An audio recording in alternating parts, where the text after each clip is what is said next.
Devinez où on est? Dans un tuk-tuk! C'est évident. Pour faire changement. C'est notre dernière journée à Phnom Penh et là, on va vraiment avoir une journée, je pense, assez éprouvante. La première fois que je suis venue au Cambodge, j'avais pas pris le temps de visiter les sites liés au génocide parce que j'étais complètement dans un autre état d'esprit. Et là, je trouvais ça important de le faire. J'ai lu ça pendant le voyage. Si jamais vous avez l'occasion de mettre la main sur ce livre-là, Ritipan, c'est un ado. Quand il était ado, en fait, il a vécu ces années-là, donc les 4 années à travailler très durement, disons.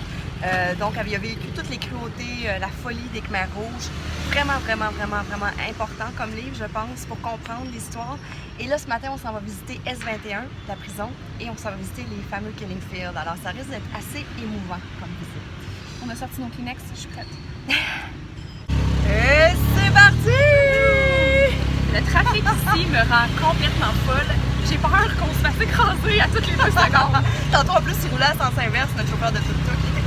Pendant qu'on s'en va là-bas, il faut qu'on se présente bien. Il y a 20 de notre guide qui nous a accompagnés partout pendant tout le trip. Alors, vraiment, il est super.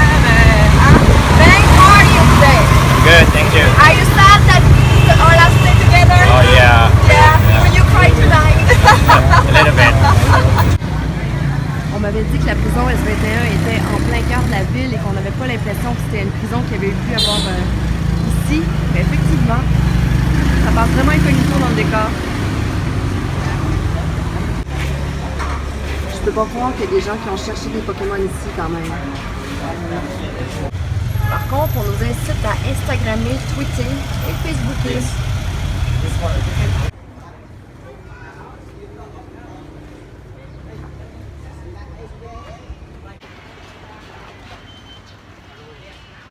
Vous venez d'entrer dans un lieu de cauchemar.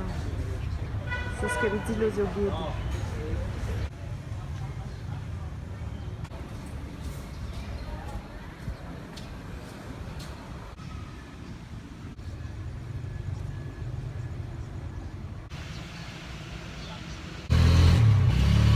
On sort de S21 qui est le musée du génocide. Comme vous pouvez vous en douter, on n'est pas de la vie en ce moment. Bouleversée. Très franchement, ce que j'avais lu dans le livre, c'est très fidèle à ce que j'ai entendu pendant la visite. C'est bouleversant comme on peut l'imaginer, mais c'est surtout important. Je pense qu'il faut aller visiter ce genre d'endroit-là. C'est important de se rappeler. Moi, j'étais particulièrement marquée par le Néo-Zélandais. Il y avait très peu d'étrangers qui sont passés par S21. Mais ce Néo-Zélandais-là, ce qui était particulier, c'est que lui, il a gardé son sens de l'humour jusqu'à la fin. Il a comme laissé des messages à sa famille, en fait, parce qu'il était accusé par la CIA. En fait, il fabriquait des histoires, hein, tout simplement. Dans ses aveux. Dans ses aveux. Oui, dans ses aveux, lui, il disait, par exemple, que son directeur de la CIA, c'était le colonel Sanders. Très émouvant aussi, à un moment donné, il a donné le nom de sa mère à une autre question. Bref, il a comme envoyé des petits messages à sa famille avant de mourir avec des petits clins d'œil d'humour. Moi, je trouvais ça hyper touchant.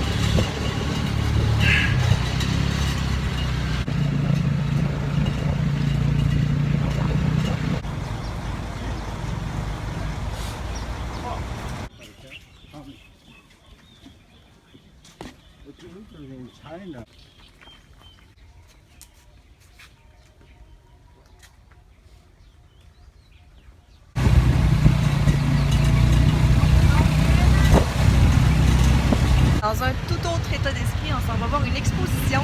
Le hasard fait qu'on est ici en même temps que Funky, un artiste montréalais d'origine cambodgienne, qui participe à une exposition ici à Phnom Penh, alors on s'en va le rencontrer. Voilà. La circulation de Phnom Penh. Alors, on a trouvé la galerie, maintenant il reste à trouver les artistes. Alors, Funky n'est toujours pas là, mais on veut quand même jeter un petit coup d'œil à l'exposition. Très cool.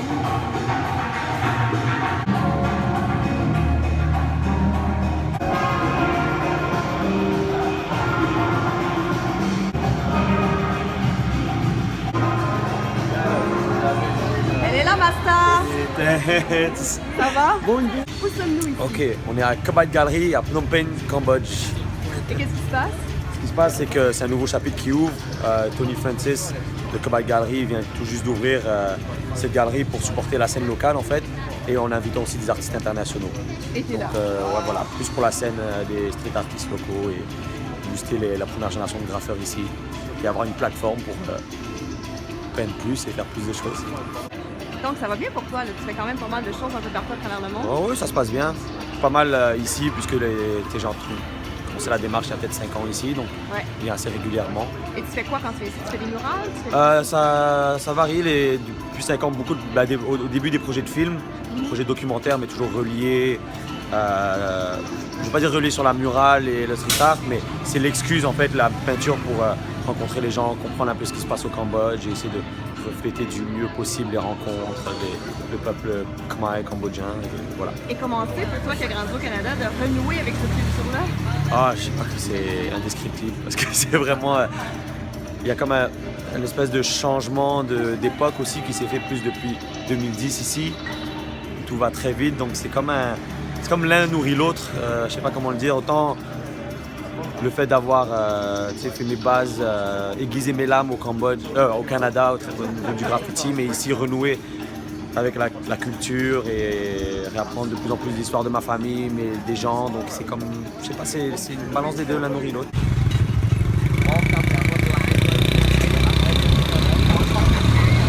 Direction Palais Royal. Il semblerait que mon petit foulard sur les épaules, c'est pas suffisant, alors je suis prise pour porter le fabuleux manteau de pluie de Maude qui me donne l'impression qu'il fait plus 75 000.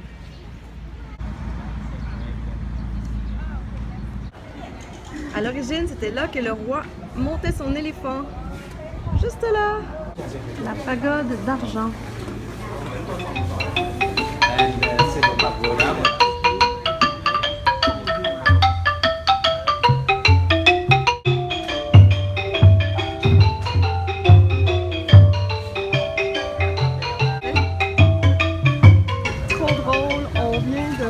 Notre conducteur de tuk-tuk couché dans son hamac en train de faire la sieste. C'est ça qu'ils font les tuk-tuk drivers toute la journée en attendant leurs clients. Mais pour terminer le voyage, on est dans une chambre climatisée, on a chacune la nôtre d'ailleurs, on a beau s'aimer, ça fait toujours du bien d'avoir un peu son espace vital. Et on a la clim, on a des douches, bref, on termine le voyage de façon un petit peu plus douillette, je dirais. Et je voulais vous dire quelques mots sur, par rapport à ce qu'on a vu aujourd'hui. Ce matin, je vous parlais de Ritipan qui a écrit ce livre-là, L'élimination, qui m'a profondément marqué et troublée pendant le voyage, mais il a aussi fait beaucoup de films. Il est très très engagé comme cinéaste, il a énormément parlé justement du génocide parce qu'il l'a vécu de l'intérieur. Je pense que c'est quelqu'un à découvrir. On voit d'ailleurs de ses films au musée du génocide pour les gens que ça intéresse. Quelques mots sur Funky aussi, d'origine canadienne comme je le disais, mais aussi cambodgien bien sûr. Deux choses à retenir de Funky. Allez voir le film Le Retour aux sources dans lequel on le voit redécouvrir le Cambodge. C'est ses racines, mais il n'a pas grandi ici, donc c'est vraiment intéressant de voir sa démarche, les rencontres qu'il fait avec les gens. Et dans la même veine, il y a la web-série Funky World, dont on le suit encore une fois à travers tout son processus. Et c'est ce qui fait qu'aujourd'hui, il est l'artiste qu'il est. Moi, je le trouve franchement fascinant à regarder aller parce que on voit une évolution dans ses œuvres et dans son approche, une belle maturité. Je trouve ça super touchant. Moi, c'était la première fois aujourd'hui que je le rencontrais, que je voyais ses œuvres. Et honnêtement, aller voir ça, on ressent justement tout son cheminement, toutes ses émotions dans les toiles. C'est difficile à décrire, il faut aller voir qu'est-ce qu'il fait.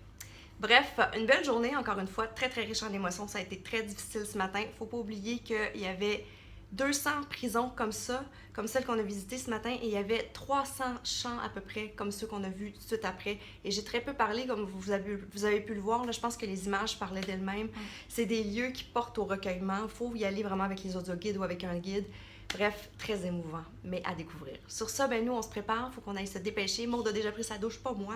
Donc, il faut qu'on se dépêche de faire nos bagages et on part pour l'aéroport parce que là, on s'en va à Séoul. On vous dit peut-être un petit mot de là-bas. Bye! Bye!